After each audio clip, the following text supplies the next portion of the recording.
kelihatannya ada kegelisahan yang sama itu dari di Nasdem dan juga di PDIP ya. Dan kemudian muncul kemarin gagasan soal memasangkan Anies Baswedan dengan Ganjar Pranowo. Kita tentu kalau dari sisi PDIP inginnya Ganjar sebagai presidennya, Anies sebagai calon wakilnya. Tapi kalau dari Demokrat dan Nasdem, saya kira itu ini jadi soal yang serius juga begitu. Iya, kalau kita lihat, jadi Anies akhirnya juga jadi berebut cinta Anies, kira-kira begitu tuh. Karena tetap PDIP tidak bisa memutuskan siapa sebetulnya pendamping Ganjar. Jadi kegelisahan PDIP itu diperlihatkan dengan seolah-olah bisa mengundang Anies di calon wakil presiden mereka. Tapi tentu partai-partai pendukung Anies akan bilang, ya boleh aja, tapi Anies presidennya tuh.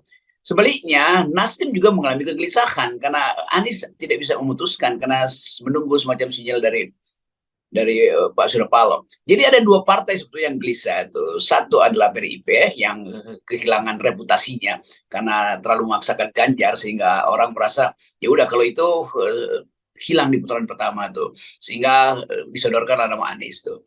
Dan PDIP tentu membaca kegelisahan Nasdem tuh, karena Nasdem nggak jelas juntrungannya, maka lebih baik pindah ke PDIP kan.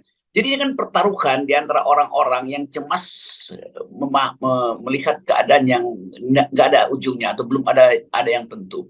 Nah, ketidaktentuan itu disebabkan sekali lagi pada Presiden Soeharto, Presiden Jokowi.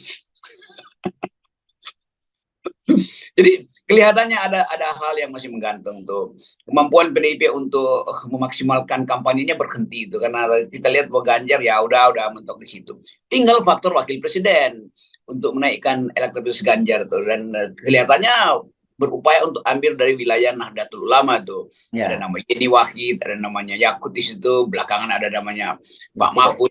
Jadi tetap PDIP menghitung dia bisa menumpangkan atau mengasuransikan Ganjar itu ke NU, itu dasarnya tuh.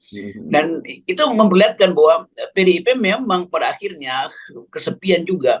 Nah, dalam keadaan kesepian itu mulai PDIP manuver untuk seolah-olah anti Jokowi, kritik soal food estate. Tapi begitu dijawab Jokowi, PDIP merubah sendiri pikirannya. Oh, nggak begitu kami yang kami maksudkan.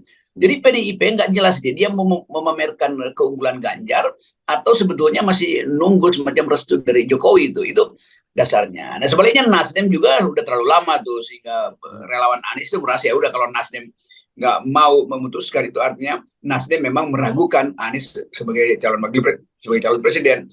Jadi keadaan ini akan berakhir nanti kalau misalnya pada minggu depan ini perubahan atau koalisi perubahan ini akhirnya mandek di situ. Nah, itu artinya akan hanya ada dua calon itu, yaitu Prabowo dan Ganjar. Kan itu sebetulnya yang dibayangkan orang tuh, bahwa ada desain partai final yaitu all the president man itu, antara Prabowo yang adalah orang Jokowi juga dengan Ganjar yang orang Jokowi. Jadi kelihatannya Anies akan dijebak di situ tuh, itu intinya. Nah, karena itu kita dorong percepatan, secepat-cepatnya Anies menyatakan siapa calon wakil presidennya. Terima kasih sudah nonton. Jangan lupa like, subscribe, dan share ya.